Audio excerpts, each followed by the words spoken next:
Creative Moment Season 3, Episode 8. We are still doing this as the sun sets gloriously over our faces. My lights are not charged, so we are using the natural light. So, with that, let's get right into it with Dante Bullhauer and Jamie Bullhauer, as you all well know by now. Oh, that was bad. But today, we're just it's been a busy busy couple weeks in the Bullhauer kind of family household with a bunch of graduation stuff and all this. So we figured we'd just kind of catch our breath, talk about whatever. So actually, just that idea of being busy was something I was thinking about, like how easy it is to let busyness take over and not do the things or work on your skills and stuff.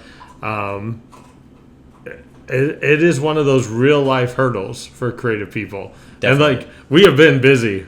We have just straight up. We just got back from junior high concert, graduation weekend, ceremonies on Saturday and Sunday, party. Got track. I got district track. I had my poetry slam, which at some point I guess we'll talk about that. Yeah, that was going to be the first question, but we can get into the how do you maintain your creative spark when you are busy? I don't always would be the honest answer. It is hard to being creative takes a lot of mental energy. And sometimes when you're just so wrapped up in life or just the busyness of whatever it is, I'm about to enter another busy season with spring state events this time. So sometimes we've talked about this with these videos I make for the NSA, that the creativity almost gets put on the back burner a little bit, just more about getting them done versus creativity.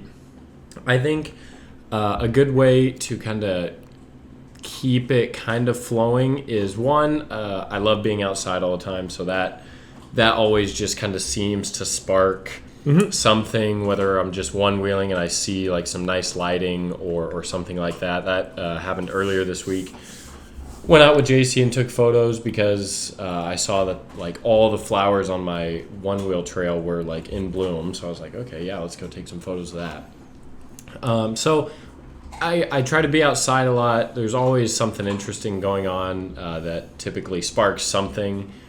Otherwise, I just kind of have to almost take a step back. It's interesting for me because creativity causes busyness for me, with it being my job. And so sometimes it feels like I just need to step away from all of it.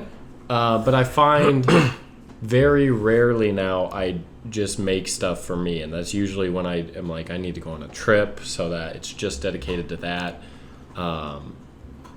With it going hand in hand, like when I get a job done, I have to email the delivery, and I hate emails and I hate inquiries and all that stuff. So it sometimes I kind of face a little hurdle of, well, I want to be creative, but if I'm going to be creative, I should probably do my job instead of being creative for me. And so it is definitely a weak point in my creative life that I have had a hard time finding balance for. Yeah. And I think, obviously, as you learn and grow, and especially in your case, because your job is centered around your creativity, it's kind of a double-edged sword. Because you're spending time and energy, your graphics and the intro videos and stuff, but then, though, that's the point. You get to that point, then you're like, you got to go, Yeah. And so it's almost like a huge roller coaster, and that's not always good because there's highs and lows and, stress. When you come off of stress, sometimes you get physically sick, and things like that. And you'll just have to learn, you like to get up early in the morning, you got Mocha now, maybe morning walks, just... She doesn't like morning walks. That really bothers me. She likes it more in the evening, but in the morning she will not walk. And I'm like, this does not bode well for the routine. Because I love Like one time she did it really well, and the rest of the time she does not do it. So that's we've got to work on that. Yeah. But yeah, and I just luckily, due to the situation, we've been really busy. But I decided for May to do the photography challenge. So one of the pictures was taken when we ran down and back for the college graduation. It's just like, oh, this would be kind of a cool picture for this prompt. Took 5 minutes maybe at the most, because I was just kind of like, okay, and there were people and I didn't want people in the picture.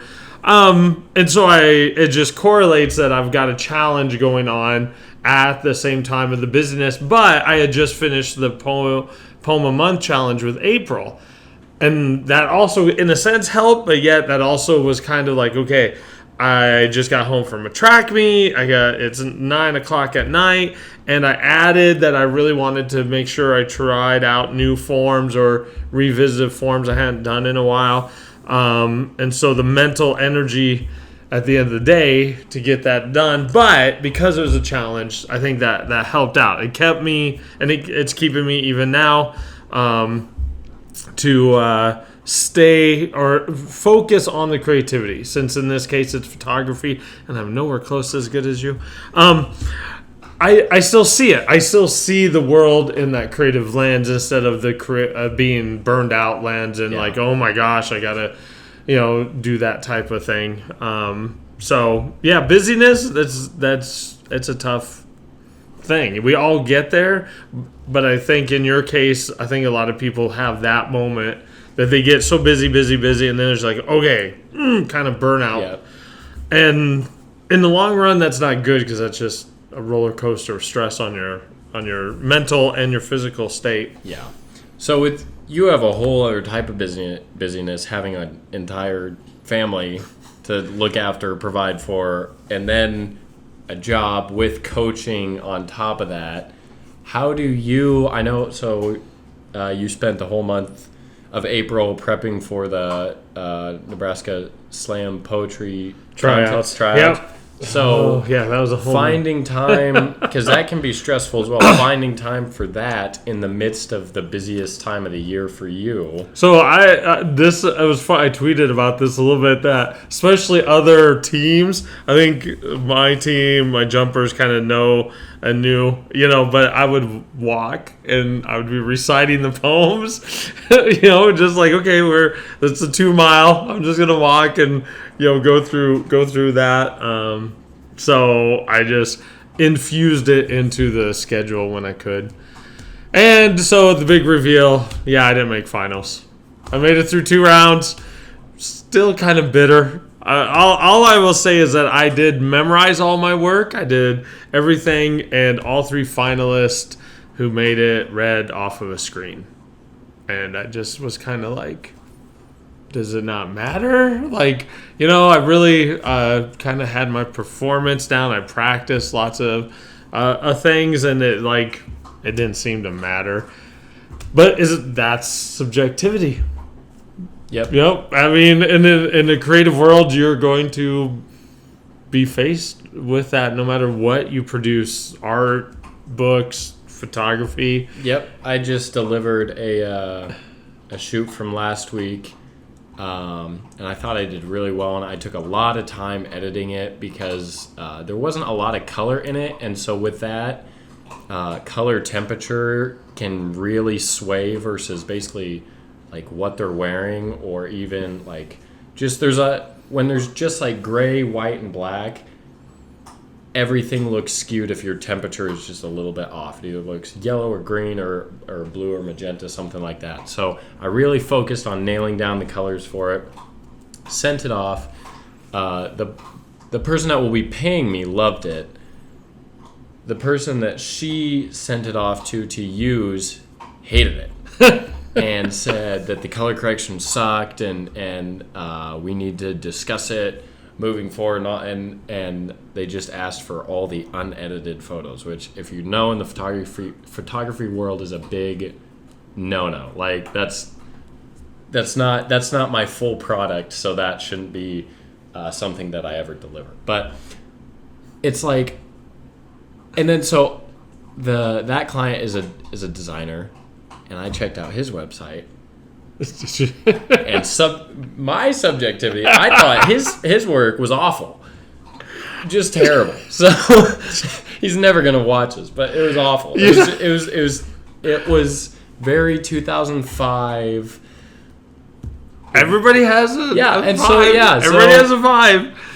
So it like, I think his work sucked. He thinks mine sucked. Like there is that level, and that's a big struggle too. Is when you create unique things with every product that you put out there, everyone, depending on your audience, depending on your physical product, can be subjectively viewed as really bad based on their preferences, or it can be really good. And that's something that is a never-ending battle, because if you would have just read it off a screen, the fact that you may have gotten a better score if you would have done less is kind of an interesting thing to think about. Like, and in this case also, I it is what it is, but the topics of the poems, mine were very different.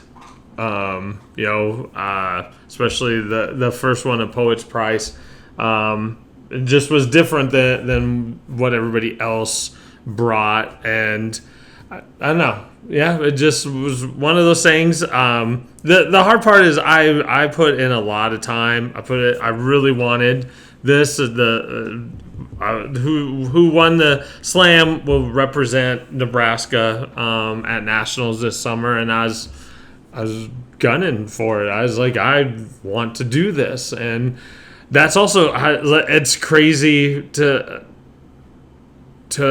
get myself back out into that competition, okay, like, and the butterflies I had, and to go after that, and to end up short again, and it's like, dang, all right, now what?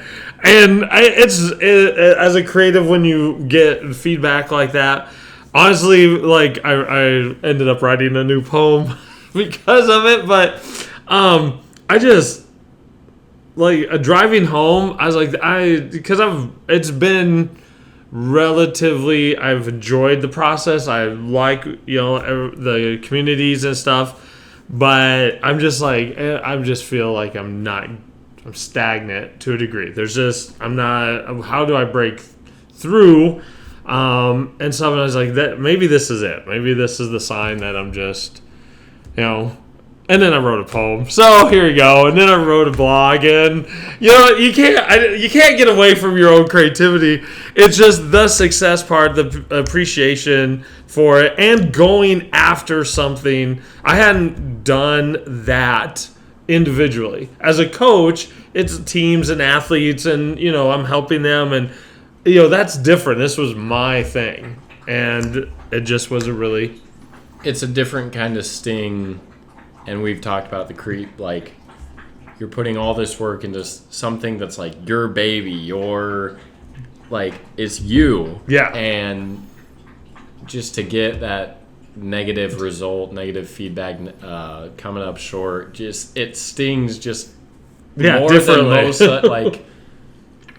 more than most other things do. And yeah, like you said, like, losing in the finals sucked, but there is a little bit of like a personal hit that gets you when you get a negative experience with this type of stuff, and it is hard. It is hard. Like, and if anybody says, "Oh, it's just for," it's like, no, not. It's honestly because and whether like in athletics, your journey and other stuff. Because you put yourself out there, and that's the most vulnerable aspect of all of this is you are presenting yourself. Like, and we don't, especially when we just get negative feedback, and per se, in my case, I just didn't make finals, and I just felt like, okay, they all are just reading from a screen. I had it memorized. Like, how come that didn't matter? Yeah. Like, it's fine, I get, but it's like, this is supposed to be somewhat of a performance, so yeah. Yeah. And I know Sebastian went through his speech career Yeah. with some of that same stuff, and that is with art. It's subject to a whole bunch of different, like, to be honest, I think the Mona Lisa, it's like, okay, cool, but like, what? Like, it's like, whatever. I remember in like 6th grade or something, going to like an art museum. I don't remember where it was, but it was like the boxes, like the red, blue, and yellow box painting. Okay, yeah. With the white squares, and then there's a couple red, yellow, and blue, and that's like a huge breakthrough art thing. I'm like, that sucks. That's awful. And yet it has probably grossed millions of dollars and is worth a ton of money and all. And it, like, there's a banana taped to a wall with duct tape, and that's like seen as some like great, like, oh, that's genius. He taped a banana. Like, I just don't. The most liked picture on Instagram is a picture of an egg. Yeah. And yeah, but that might be a social ironic thing, actually. But still. So like that abstract, the block painting or whatever, it just is. It's interesting.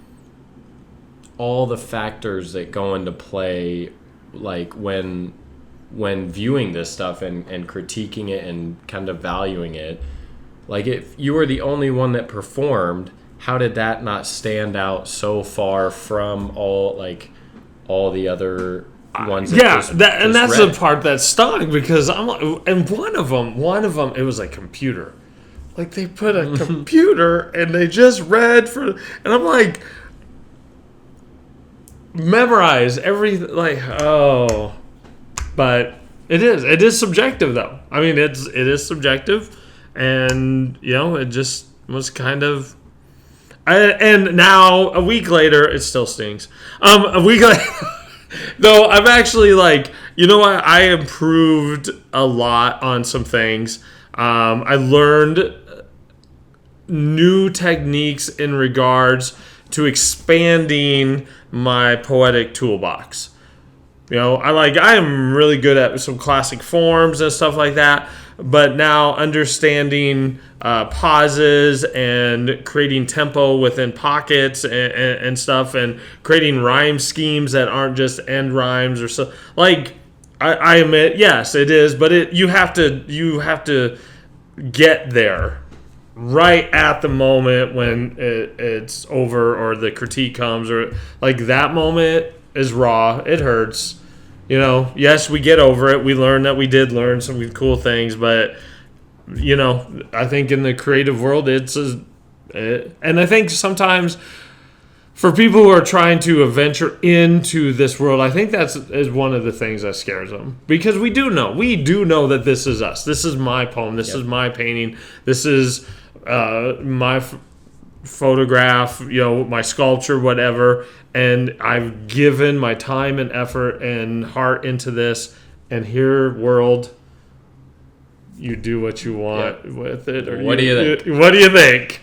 Yeah. And it, like, if you don't, it's a Peter McKinnon quote.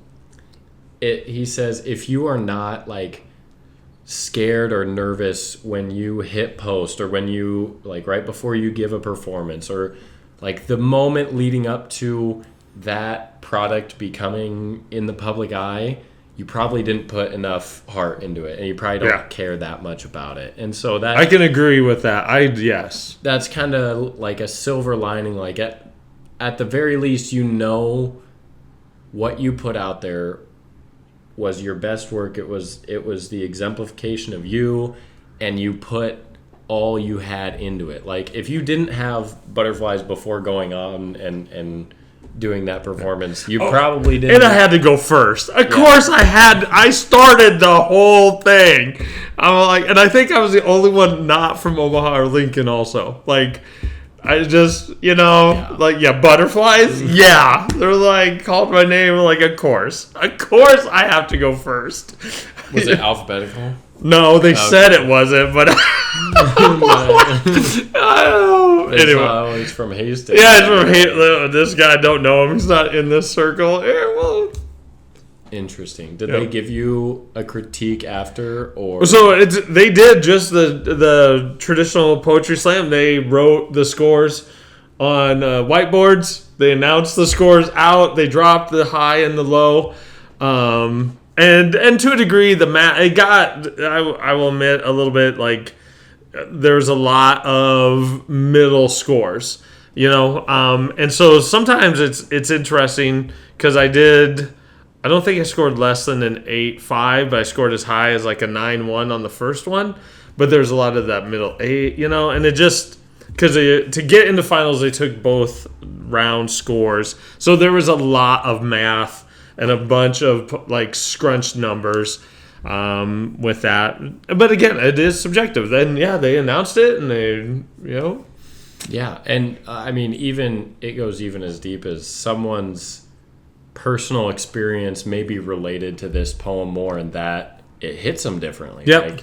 Like with music, if you're in like a sad mood or something, that music will make you feel different than it would if you were happy. And so like there is that always that human subjectivity that can't be mimicked or even duplicated at any point in time. And so, that's kind of our off-the-cuff little rant, a little just kind of like unwind session to you guys to get Season 3, Episode 8 in the book. So, hope you guys enjoyed. Thanks for sticking with us. We're almost done with Season 3. Maybe in a couple weeks we'll share some of that work from our photography / your poem a day stuff. Subscribe to us or follow us on Spotify or like our podcast or whatever if you enjoy hearing this stuff, and we'll see you guys in a couple weeks.